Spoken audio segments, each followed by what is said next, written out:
Ұжымдастыру Қазақстан жерінде қалай өтті? Ұжымдастыру саясаты жайлы не білесің? Кеңес өкіметі тәркілеу саясатын қалай жүргізді? Осы сұрақтарға жауап берейік.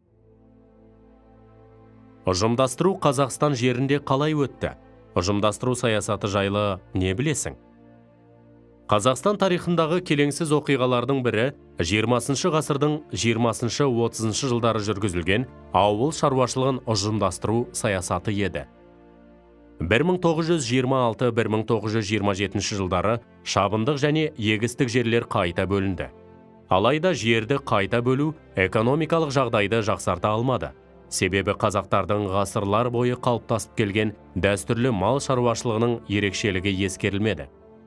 Шабындық және егістік жерлер ауқатты шаруалардан тартып алынды. Тартып алынған жерлер кедейлер мен орта шаруаларға берілді. Бірақ кедей шаруалар жерден бас тартып, бұрынғы иелеріне қайтарып берді. Осылайша бұл шара ауылдағы жағдайды бұрынғысынан да ушықтырып, шабындық және егістік жерлерді қайта бөлу сәтсіз аяқталды. Кеңес үкіметі тәркілеу саясатын қалай жүргізді?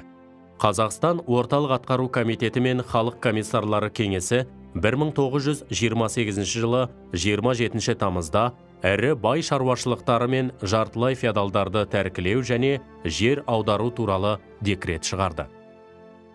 Бай және орташа байлардың мал мүлкін тәркілеп, мемлекетке өткізу керек деп шешті.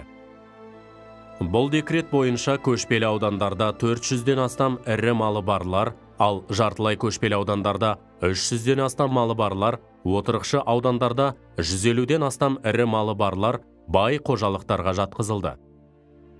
Алайда жоғарыдан жіберілген бұйрық 2 есе артығымен орындалып, бай мен орташа байлардың қатарына шатырлы үйі мен 1-2 аты бар жазықсыз адамдар да кіргізіліп, отырықшы аудандарда 100 тұяғы барлар да ірі байлар қатарына жатқызылып, тәркілеуге ұшырады.